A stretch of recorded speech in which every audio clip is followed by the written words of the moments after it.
The next scheduled meeting of the North Middlesex Regional School Committee is Thursday, August 22nd. And then I have the consent agenda. I do want to strike from there the June 18th minutes and the July 9th minutes because they're not in the packet. Will do. All right. And so Randy, do I have to read all of this? Is that what we have to do with consent agenda, or can I just say the usually we just said I move to approve the consent agenda as presented on the agenda. Since you moved, there we go. Randy got it. I'll second. And June is the second. All right. Randy. Yes. Jill. Yes. Lisa. Yes. June. Yes. And myself, yes. All right, and we have a public communications from It's Kathy Balearis. Kathy Balearis. If I can ask her to raise her hand so I know which one is her, that would be great. Oh, okay. I'll allow her to talk. All right, thank you. Kathy, you have 3 minutes, if that works. Can you hear me okay? We can hear you. Oh, great. Hi. So, I know it's been over a couple months since there was mention to appoint an Ashby resident to the Finance Subcommittee. Correct me if I'm wrong. I think Will had brought it up at one of their meetings. And I know June has requested input several times to get the ball rolling, and I guess hasn't really taken headway. I totally get what you guys have been going through. There aren't enough hours in a day, I'm sure, especially on a volunteer basis. I've been there. But it would seem that being able to do something like this so that Ashby is represented and allowed to contribute to that process would be a tremendous help, and something that I don't think would take a heck of a lot of extra work and meetings to make it happen. But that said, I'd like to ask if the Finance Subcommittee, or maybe the school committee as a whole in its entirety, allow the Ashby Select Board and June to work together to find an appropriate candidate to appoint to serve on the Finance Subcommittee. Given the time that's passed, and I think probably within the next several weeks, you guys can be starting this budget thing all over again.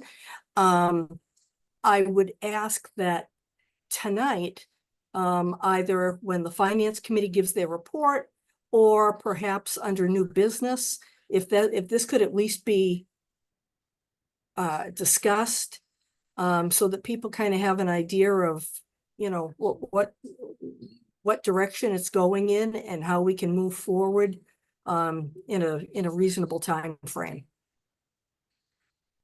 And I think that's all I have. So thank you. Thank you, Kathy. And I'm going to let June take it when we get to the Ashby part of it, and then we can discuss it in there, if that's okay. Does that sound okay, June? Sure. Yep, that's fine. Sounds good. Thank you. Because June and I spoke today about it, and Will had spoken to me about this as well, and we've discussed it in some conversations that an Ashby representative should be in. We just don't know the process quite yet, or well, and correct me if I'm wrong, but this is kind of uncharted waters. So that's why I'm just throwing it out there that, you know, maybe the select board working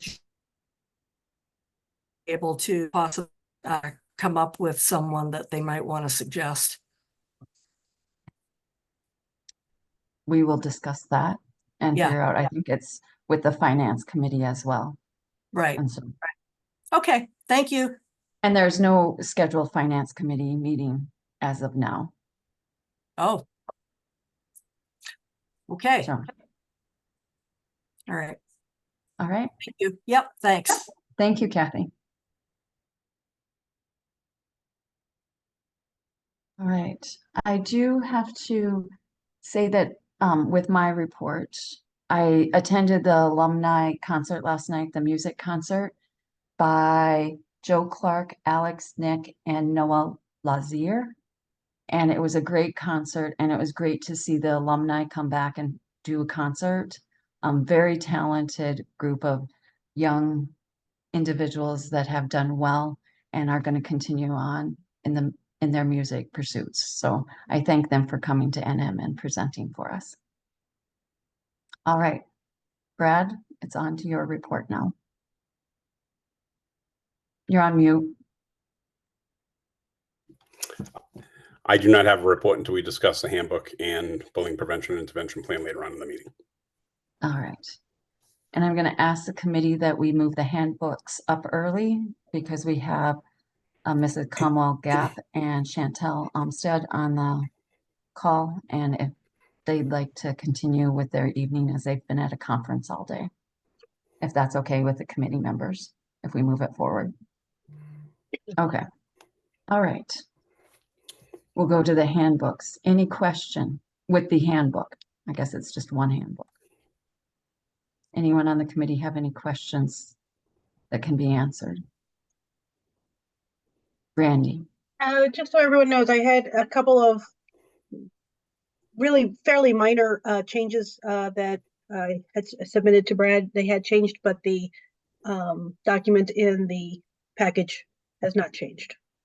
And it was, again, small stuff on the school committee members. It still has June as vice chair under, positions. Some say member, some say chair, some say a town name. The towns, some say at large, some say a town. Just a couple of clerical things there. And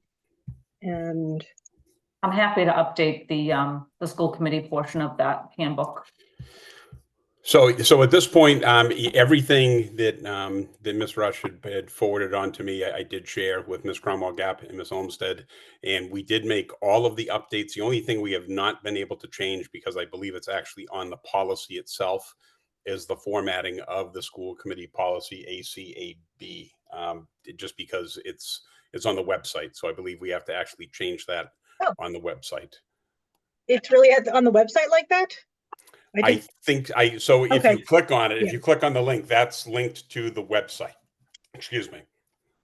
At least that's my understanding as to how it worked. It shouldn't be because we Okay. haven't approved it, so it shouldn't be on our website yet.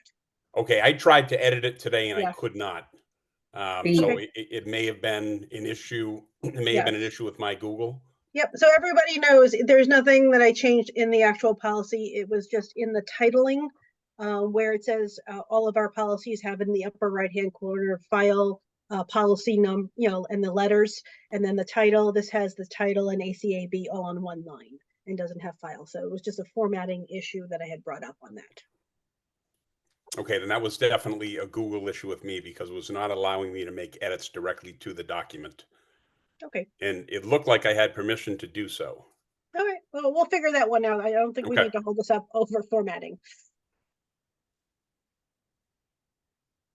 Anyone else? Anything else, Randy? That you saw in there? Again, very small stuff. There was the attendance policy hadn't been inserted. I think that's been taken care of or will be updated. There was one section that said that field trips could be taken away for too many tardies, and I had that updated for non-academic field trips because we can't take away academic field trips for that. And there was just a little inconsistency on the report cards in two places, and they corrected that. All right. I know that this was a major undertaking, bringing everything into one document, so I thank everyone that worked on it. June has a question. June? Yes, thank you. I was just noticing the last sentence on the dress code. I don't remember seeing that before, but it looks like it's grayed out a little bit. So I'm wondering if that was just added and if that's what the actual policy is. I guess I didn't do my homework on that. But the statement is students should not wear any clothing that undergarments are visible to others, as it can be distracting to the learning environment for both students and faculty.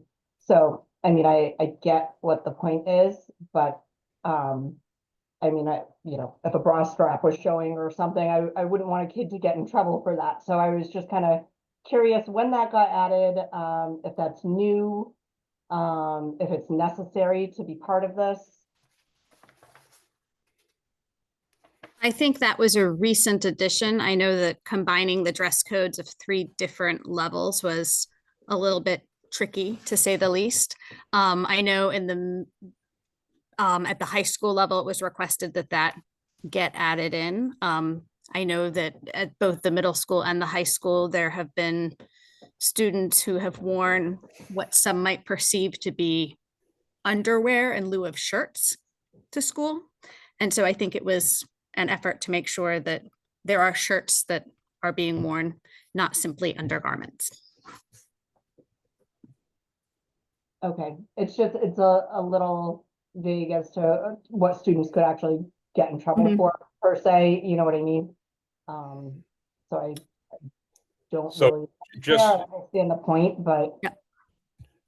Mhm. just to try to add some information to that, dress codes are something that are in pretty much every single handbook in school districts. I think one of the issues is that it's certainly something that's nice to have.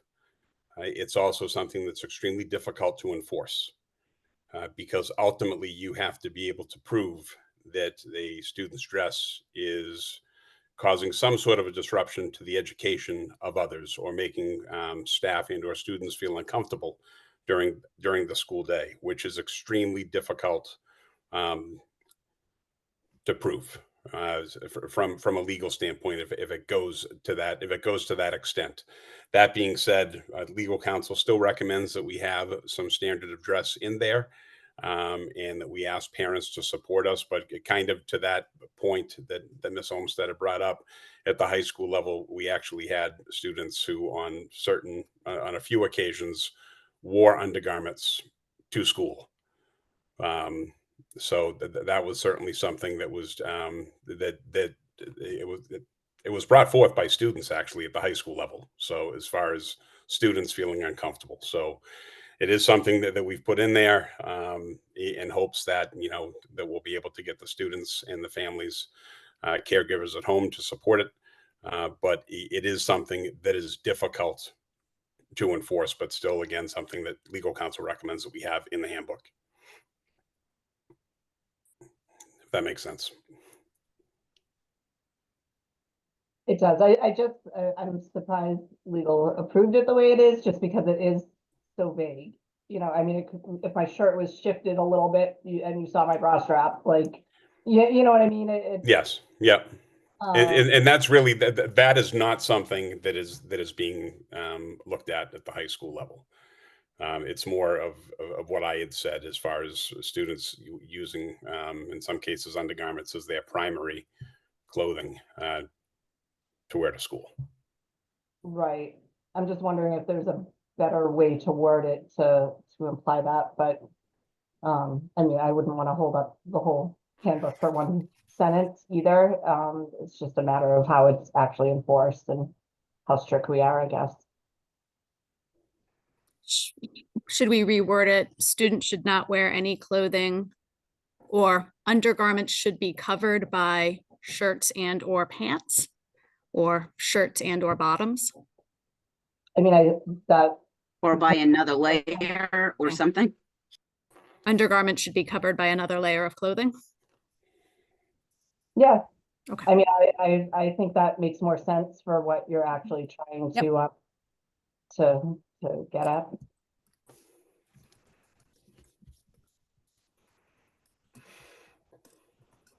Anything else from anyone?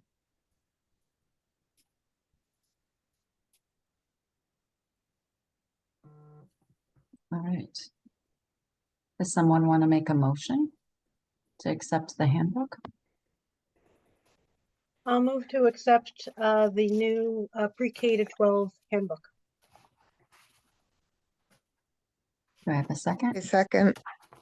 Lisa Bloom is a second. Randy, Yes. Bill, Yes. Lisa Bloom, Yes. and June McNeil.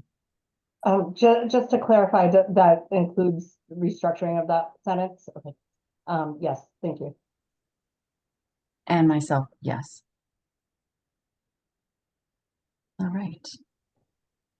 Handbooks are completed, or the handbook is completed. All right. Thank you, Ms. Olmsted, Ms. Cromwell Gap. Thank you. Enjoy the conference. Thank you very much, Conference. everyone. All right. Back to the 2024-2025 bullying prevention intervention. Yes, so this was also sent off to legal counsel because it is something that often involves legal counsel. And I did share this with the committee a little over a week ago, I believe, prior to it being put into the school committee packet. And just so everyone's aware, the bullying prevention intervention plan, for all intents and purposes, is a plan that is required of all school districts. It's something that looks very similar from one school district to the next because districts were given a document from which to work off of. That being said, it is something that has to be updated annually, and we do have our legal counsel look at it annually to make sure that we are in line, and then it has to be resubmitted back to the Department of Elementary and Secondary Education. So Jennifer King, who works with Nick Dominello's office, did review this document.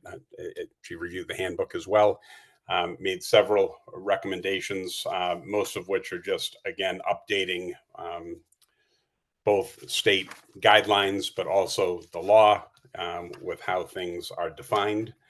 And the recommendations, you should be able to see the comments in the document that I sent you, or the changes. But again, they're all legal changes. And outside of that, the only other substantive changes that have been made was in Appendix A on page 16 and 17. Some addresses and some contact points were updated as well. Outside of that, and some minor, again, minor updates with administration. For instance, there are some things that still have to be updated. We still have Mr. McMahon in as the high school principal, but this does, much like the handbook, have to be read through one more time. But outside of that, I'm just asking for approval on the legal recommendations from legal so that we can go through this again. And again, from the district's point of view, I wanted to get this to the committee as quickly as possible. I gave this to the committee soon after I received it from Attorney King, and just seeking approval. That's it. Does anyone have any questions?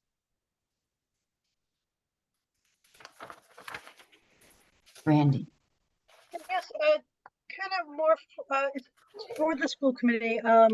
Historically, a lot of the things like with the bullying prevention, with a lot of the special education that comes with really heavy with the MGL law, kind of dictating what we have to do and how we have to do it. The school committee, and I don't think the public really has dived into these documents. So I'm just wondering, on a year-to-year basis when we're updating these, is it just legal that we're updating, or are we evaluating how the bullying prevention is working in our district and making changes on the lower level, not just on the legal end? Same thing with some of the other documents for special education. Are we going through an evaluation process internally for any changes that are specific to our district other than just the legal requirements? So aside from updating in the bullying prevention intervention plan, some of the things that the school district is doing, so access to resources and services, which is on page 6 and 7. Outside of that, there's really not much review that's done at the school district level as far as the plan itself. It is something that is reviewed with students and staff on an annual basis. And last year, for the first time, we started making it part of our open houses as well to make sure that that families were aware of the legal definition of bullying, how to report it, and really at every level. I think one of the issues that we continue to have with bullying, I'm not going to say that it does not exist, because it does. It exists everywhere. Is that many of the issues, or the majority of the issues that we deal with, especially at the middle and high school level, are stemming from social media, and it's oftentimes stemming outside of school hours. So if issues are not being brought into school, this is something that we have to deal with on a regular basis. It is not something that the school can deal with unless it is rearing itself in school and it's impacting the students to the point where it's now become a school issue as well. Generally speaking, and again, I know I've mentioned legal counsel a couple times.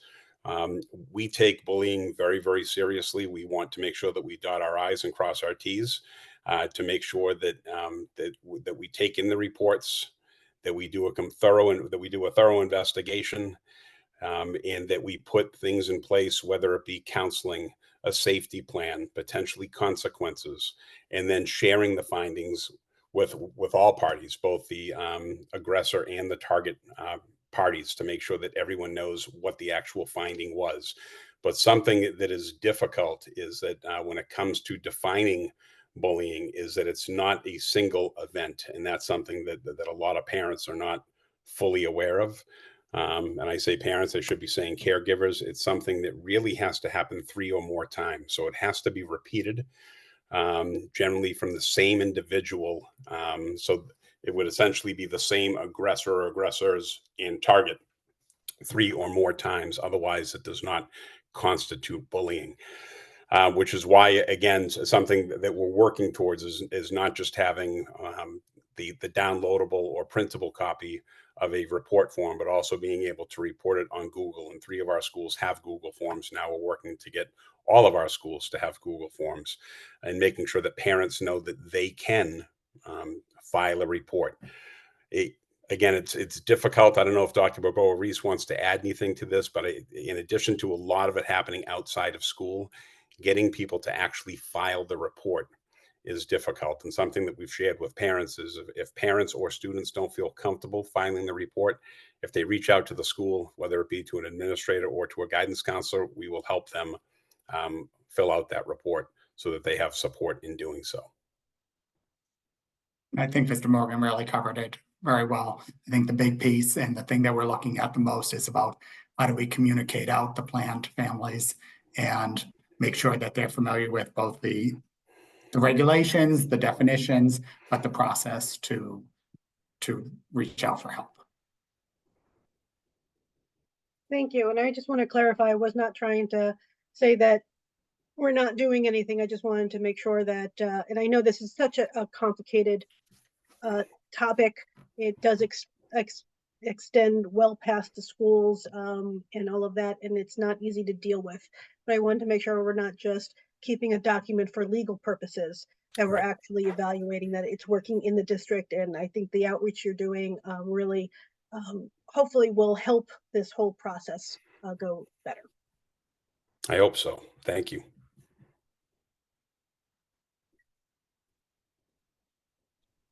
All right. Do we need to make a motion on this to approve? Or It does have to be approved by the school committee. Randy?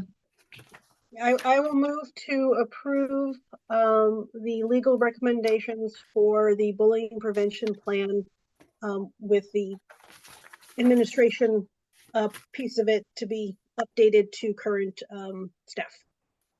I'll second. And June is the second. Jill? Yes. Lisa Bloom? Yes. June? Yeah. And Randy? Yes. And myself, yes. Thank you, everyone. Thank you.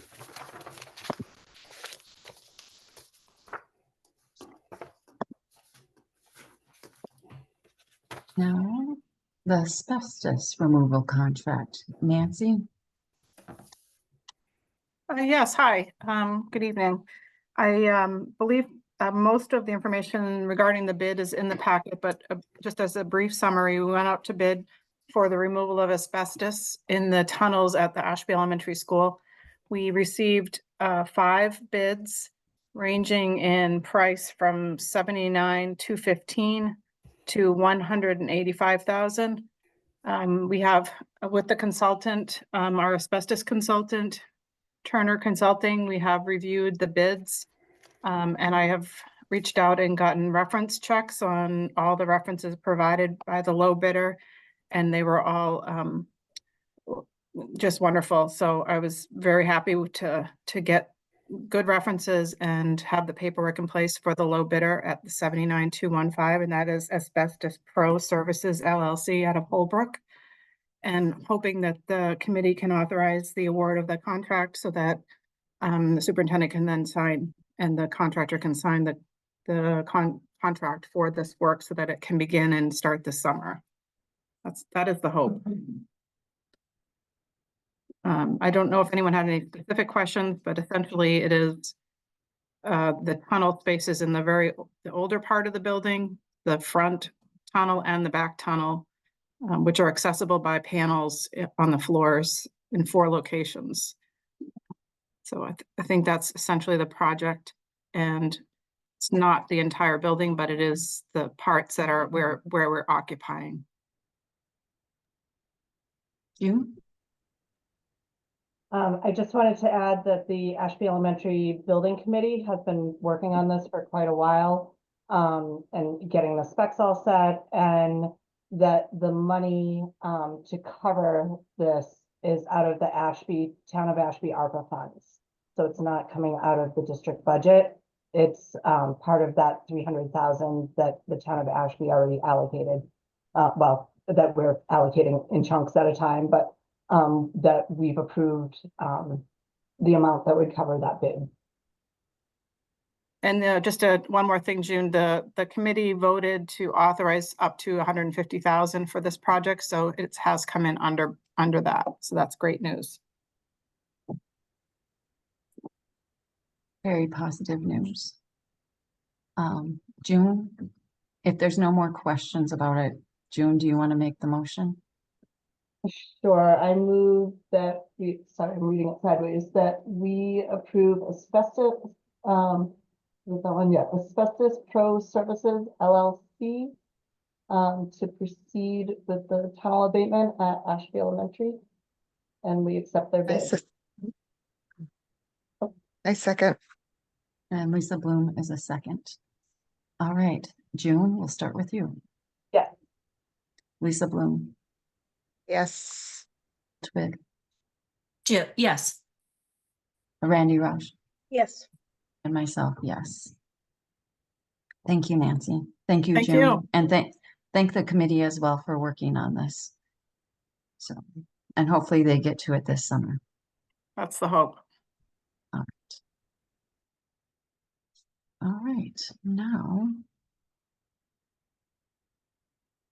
we are on to the superintendent's evaluation. All right. So I did the aggregated, is that the correct term? The aggregated evaluation where I took everyone's input in. There were 6 members that gave an evaluation. It was Randy Roush, Lisa Bloom, June McNeil, Craig Hansen, Tom Casey, and myself. And Randy, do you want to explain a little bit about the evaluation? You've been doing it longer than I have been, so you can So explain. Yep, no problem. The evaluation, this is the end of the cycle summative evaluation report. So in the beginning of the school year, Mr. Morgan had presented us with some goals that he had for the district. We accepted them as a committee and voted on them. And thus he started working on them throughout the year along with all of his other duties. He submitted to us his self-evaluation, letting us know any evidence that he had of completing or where he had gotten with all of the different goals. And then each member goes through, it's a standard form that is given by the DESE. And we go through and we have different ratings for different goals. There's the 3 goals that he had, and we rate him on did not meet, some progress, significant progress, met or exceeded. And then there are 4 standard sections that we evaluate him as well. Now, under each one of these standards, there's probably 6 or 7 different substandards, and it's very difficult to, in 1 year, to evaluate on every single one of these. So along with his goals in the beginning, the specific subsections that relate to the goals that he had for the year, or what we're evaluating him on, and those are given when he does his goals in the beginning of the year. Let me just here get down to a section. So under standard 1, which is instructional leadership, there's a 1A, B, C, D, E, and F. Pertaining to his goals was 1B and 1E, which are instruction and data informed decision making. And that's what we base most of our evaluation of his performance for the year on these. And then at the end of, when everyone hands them in, the chair will go ahead and do a summary of everybody's and an average to get the full committee's evaluation of the superintendent. Is that what you were looking for, Lisa? Exactly. That was everything that we needed. Thank you. You're welcome. Mine would have been much shorter. All right. And so on the progress of the 3 goals, so there's professional practice goals, student learning goals, and district improvement goals. Brad only had 2 of these this year. It was the student learning goals and the district improvement goals. And both of those have been met according to our evaluations of the committee. Then through the instructional leadership, these are called the standards, the standard or performance on standards. There are the 4 that Randy had talked about: instructional leadership, management and operations, family and community engagement, and professional culture, professional culture. And the committee as a whole rated him proficient on all of these. And then the overall rating was proficient as well. Then there were the comments all put together. Randy, what's the standard for reading some of these or all of them, or? We really haven't had a standard. There's usually a lot of it. The document is a public document and everybody can take a look for themselves. It's a lot of reading to be done if we try reading all of it. Yes. And so was everyone on the committee able to review and look at the document as a whole?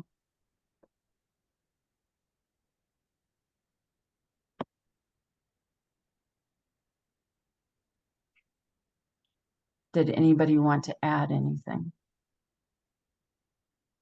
I'm gonna say, thinking about it, we can, try and read a little bit of the overall comments versus all the different sections, just to kind of give the public a little Community. bit of an idea of what we were thinking and what we liked and didn't like through this year.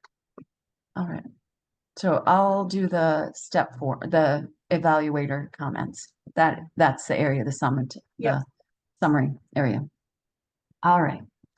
Get ready because it's a long one. So Superintendent Morgan continues to lead his administrative team successfully to move the district forward.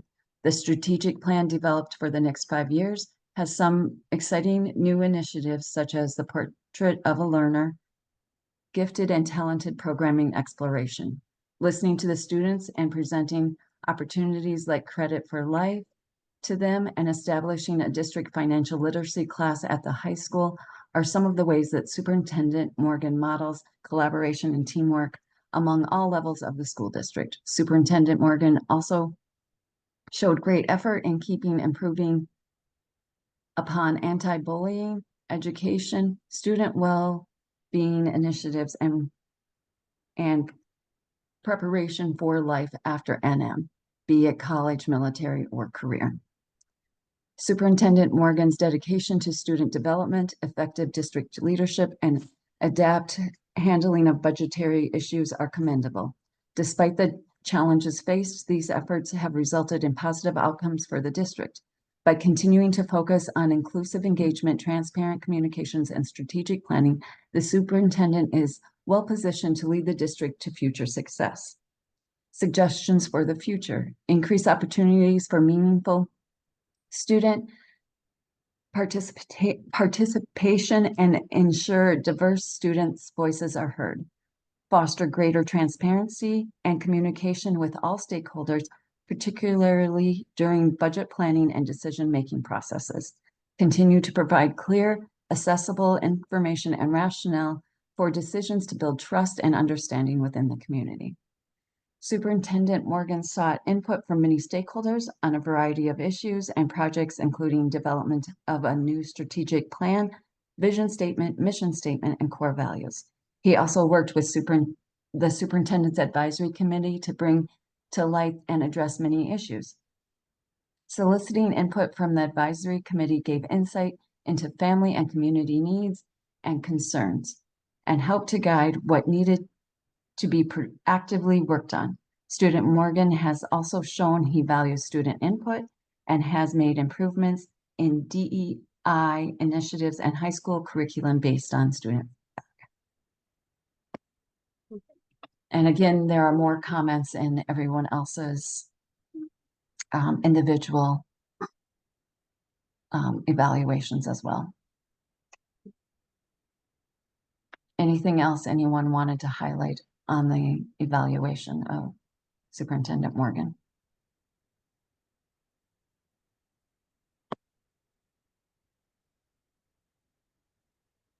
And I know it's difficult, as I would not ever want to be evaluated in the public. And I mean, superintendents go through this, so it's just one of those crazy things. So I'd just like to say thank you to Superintendent Morgan for the past year. Well done, and look forward to seeing what your goals are going to be for the next year. I thank the committee as well. Thank you very much. Anyone else?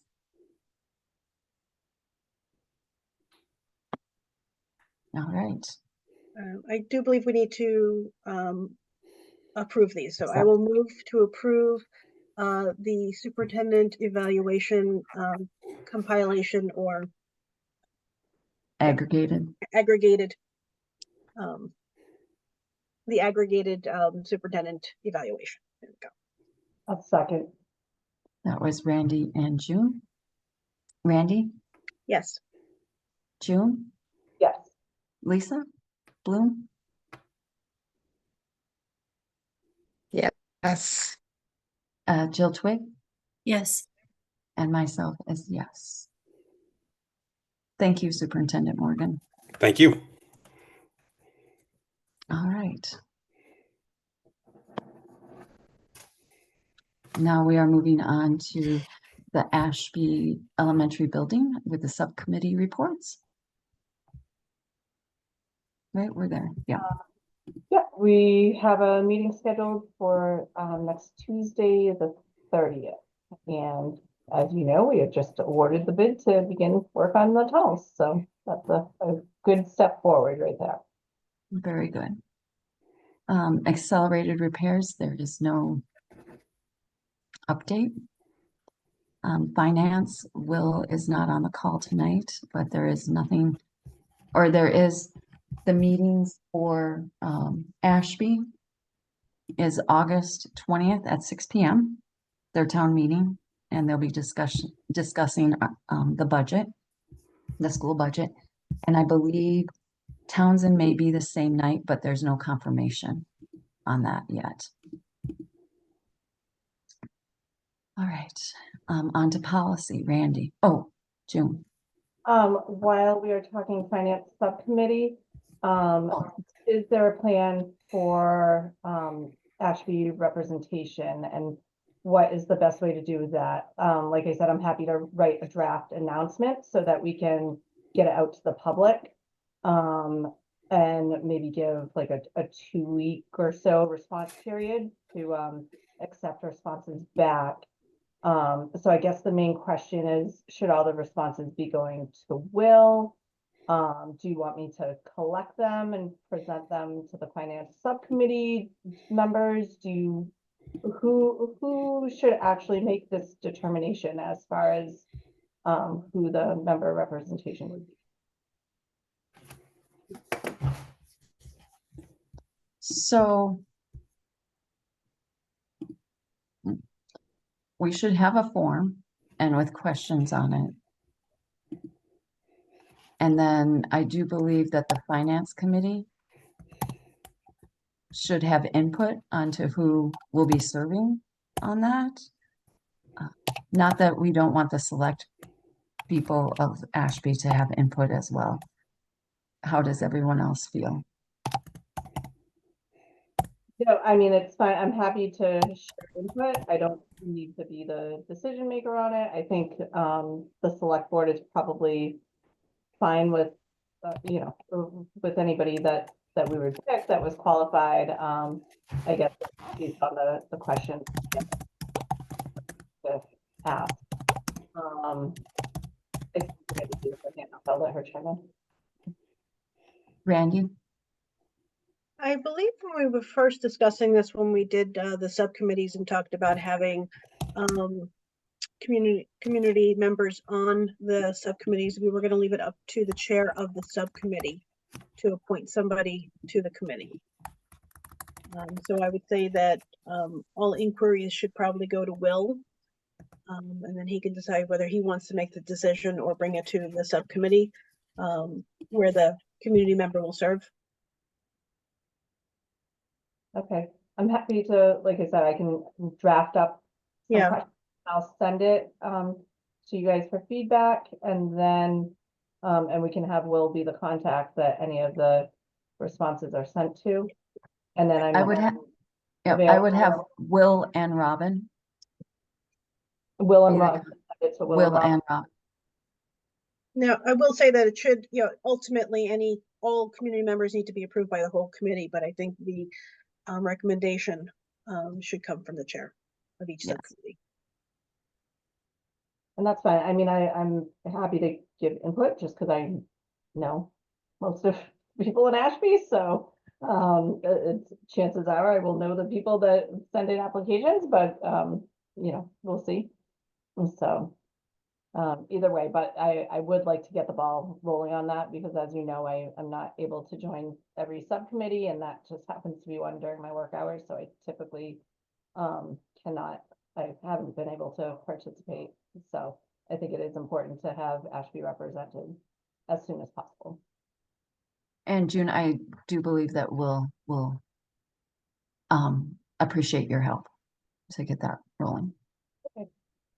That sounds good. Okay, thank you. Thank you, June. All right, on to policy, Randy.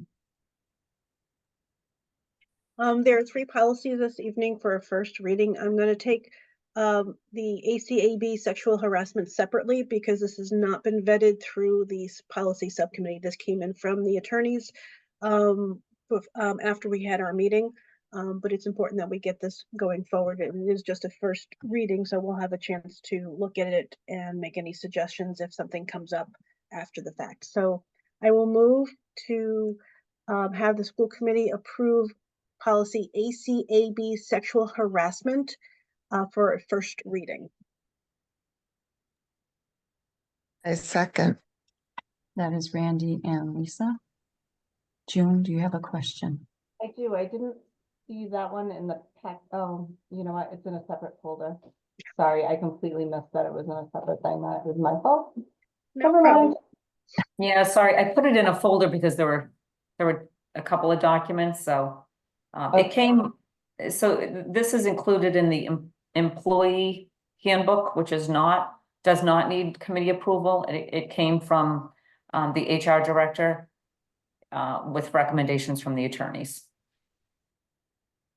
Okay. I'm okay moving forward based on putting it out to the public for a first reading and First stuff. reading. And I'll make sure I go through it more If carefully. anybody has any questions or concerns, go ahead and forward them to myself or to Robin, and we can address them either at the subcommittee level if there's something large, or if it's something small, we can make an adjustment before we vote for adoption. Randy, when is your next meeting for policy? We have a meeting on the The first, 6th. the 6th, is it? I think it's the Coming 6th, up the first Randy. week. That's, yeah. On the 6th. August 6th. Okay. And that one generally is just for the 5-year review, but we can throw other things in if something really comes up. And then the third week, I try and have one in the third week, which is for policies that come up like this and that need to be adjusted more quickly than just a 5-year review. I'm just looking to see if I have that. So I think it's on. Would be the 20th. 20th. Yep. Okay. So Would be that, yeah. that would give us enough time before the next meeting. Yes. Okay. Yeah, and what I do is, so they'll be posted on our website. Once they're approved for first reading, they're posted on our website. And it gives the community an opportunity to review and provide feedback. If I get any feedback, I forward it to Randy. She's the chair. So she can be proactive and start researching and looking at what it is that she wants to do for the meeting. And then it comes back a second time before the full committee for adoption. All right. Are we ready for a vote? Any more discussion? All right. Randy, Yes. Lisa, Bloom, Oh, well, hold on. I gotta pull up my, yes, June McNeil, Yes. and Jill Twig, Yes. and myself, yes. All right. And then the next two, actually, I want to take these separately. I'm looking at it because the next one is the use of cell phone and portable communication devices. This is a brand new policy that we're presenting to the committee and to the community. It is policy JICJ as well as GBEF, as it'll be in 2 sections within our policy handbook. So again, this is a brand new policy. We do not have one in the district yet. So I will move that we approve JICJ and GBEF, use of cell phone and portable communication devices, for a first reading. I second. That is Randy and Lisa Bloom. All right. Jill Twig, Yes. June McNeil, Yes. Lisa Bloom, Yes, Randy Roche, Yes. and myself, yes.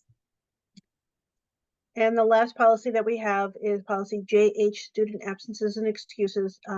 This has been modified based on input from the 3 different levels of the schooling, elementary, middle, and high school. And just trying to enhance and make sure that we have policies in place that help us to help the students. So I will move that we approve policy JH, student absences and excuses, for a first reading. I second. So Randy Roche and Lisa Bloom. All right, Randy, Yes. Lisa, Yes, June, Yes. and Jill. Yes. That's all I have. So, Nope. I'm sorry, Randy. JF school admissions? I don't see it on the agenda, so I didn't, It's on the updated agenda. I tried opening all of them. I didn't see it. it's on my agenda here. So Well done. I was just gonna ask if you Okay. do that one. If I had opened up all of them and didn't see it, but I could be wrong.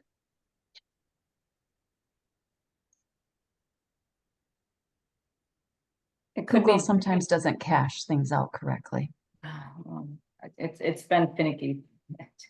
Yeah, because the three documents in the drive, let me try and update the drive, hold on. Yeah, Try that again. Is it not in the packet? That's where I am in, is in the packet. Does anybody else, besides, Robin and Lisa see it? I pulled it from the website. Oh, I mean, I'm getting there now. Okay, Yeah, I'm yeah, pulling it from the packet. I didn't see anything in the packet. It could be an oversight. We can leave it until next time. If everyone is comfortable doing that. Yeah. Actually, Brad, is this something that you would like sooner than later?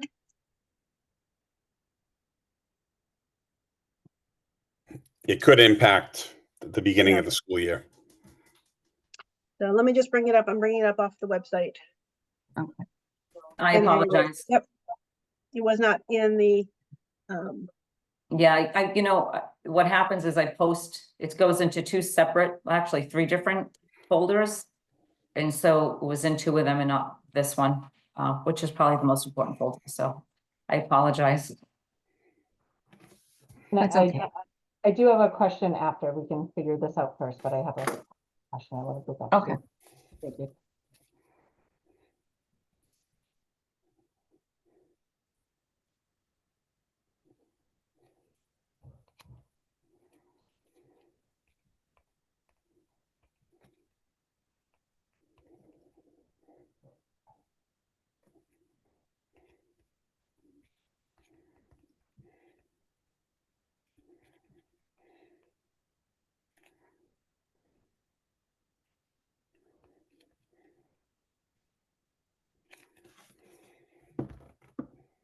You're on mute, Randy.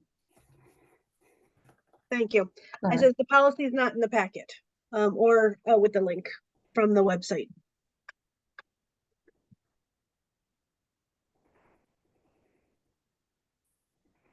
So what, so I'll leave it up to everybody. It is just for a first reading. So this is for JF school admissions, and what we were adding in there was basically a potty training requirement for entering school.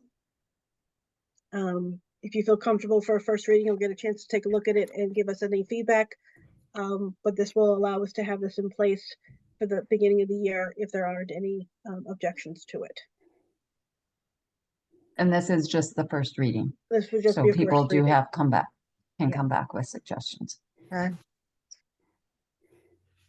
June has her hand up. June. I just shared it with all of you. I'm sorry to interrupt. So. Sorry, I have my hand up to ask a different question for after, but to clarify, when you say to start school, this is for preschool, not like kindergarten level. Oh, the potty training sentence is for preschool. It would be, Pre-K and K. yes. Yeah, And there is an expectation for grades 1 through 12 for them to be potty trained as well. Gotcha. But it has a definition of what completely toilet trained children are considered. 1, those who do not wear diapers or pull-ups. 2, can let an adult know when they have to go to the bathroom. And 3, have 2 or fewer accidents per week. Okay, yeah, I just got it. I mean, I'm fine going to the first reading with this. I just wanted to clarify. And again, if medically, there are kids that Yes. cannot be potty trained. That's Yeah. the exception. Just to be clear with the public. Thank you, Lisa. So I will move to approve JF school admissions for a first reading. I second. That it's Randy and Lisa. June, Yes. Randy, Yes. Lisa, Yes. Yes. also yes. June, Yes, just because we didn't have any questions about the cell phone policy when we were, we just jumped right to a vote. So I just wanted to, kind of ask something because I know high school students do use cell phones in class for classwork a lot. And I know that, like a no cell day was kind of tested, in school last year at the end of the year. So I got a lot of student feedback from that and was told that oftentimes when they're going into their Google Classroom, it's much faster for them to just pick up their phone and go on there rather than grab a Chromebook, try to log in. That, like, by the time they get into it, everybody's already moved forward that much. So I did want to just kind of give that feedback that students regularly use their cell phones for classwork, for Google Classroom. I do see that, so that at its sole discretion, the school administration may grant exceptions for cell phones and PCD use based on critical needs and appropriate documentation. So I don't know that that would necessarily fall into that, but I would potentially like to see a sentence about that, teachers may opt to allow use in their classroom if that's, you know, what they allow. And it can be like a classroom by classroom basis, something like that. Just because I know that the kids do depend on this and they depend on it to get into their Google Classroom very quickly and easily. So if we can think about potentially adding a sentence for teacher approval on a class by class basis, something like that. Just so you know, I had brought that up with Jeremy Hammond when we were looking at this policy, and had brought up that point that a lot of students like their phones better because they're faster. And he has told me that he's gone throughout the day at all the kinds of different times when everybody's on, when nobody's on, and he's not seeing a lag or a speed issue with the Chromebooks. Again, I'm sure, you know, phones typically, my phone at home a lot of times is faster than my fast computer at home. So it's a matter of, is that speed absolutely necessary? Can they use the Chromebooks? But I can certainly bring this back up with the high school principal and see if they, you know, the interim, that they be amenable to having that classroom by classroom. And just so you are aware, as far as the documentation for the exceptions for using the cell phones, and that's for more medical devices, like kids with diabetes have their CGM, which is their continuous glucose meter, is usually tied to their phones, and they see their number on where they're running on their phones. So a lot of times, some things like that, we obviously will allow for medical reasons. Okay, thank you for clarifying what that meant. But yeah, if you wouldn't mind just asking if that's something to be considered a classroom by classroom basis. I think that would be good to just look into right now. Lisa Bloom? Yeah, I just wanted to mention to you, June, that on our policy meeting, Lori Smith did attend with us. And she was a big part of making a lot of these decisions within the high school. So we did all agree upon it. So I don't know, maybe even Lori could attend our next meeting just to kind of go over that. Yeah, I can always reach out to her too, but I just wanted to share that feedback. Now that we are putting it out publicly too, then, you know, the public can share any feedback as well, and we'll kind of go from there. Right. Thank Okay. you. Thank you for clarifying. Anyone else? Anything?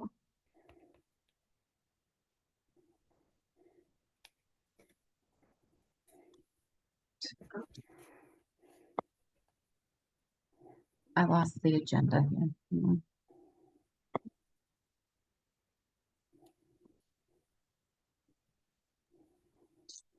Next would be the Warren Subcommittee.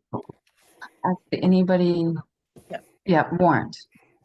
Pat's not on. Yep. Patrick Phillips. Negotiations, there's nothing from the teachers for now. Non-teachers, Randy? Nope. Nothing. Community outreach, June? Just a quick note that I do know that Ashby, Pepperell, and Townsend leadership met about a week or so ago, and we're meeting again, I believe, today. But I just thought it was a nice thing that the towns are all starting to really work together and collaborate and stuff, and I think, you know, that will help in working with us as well. So I thought that was a nice thing. And I know that Brad has already sent out a message about his summits, the budget summits for next year as well. I have nothing from Pepperell. Will from Townsend. Nothing at this time either. All right. Somebody want to make a motion for executive session? I move that we meet in an executive session pursuant to MGL Chapter 30A, Section 21A for the following purpose.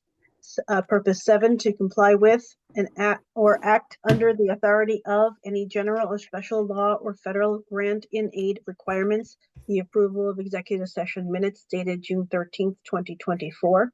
And purpose 3, to discuss strategy with respect to and in preparation for collective bargaining with the North Middlesex Regional School District Teachers Association, because an open discussion may have a detrimental effect on the bargaining position of the committee. And the committee will not reconvene in open session.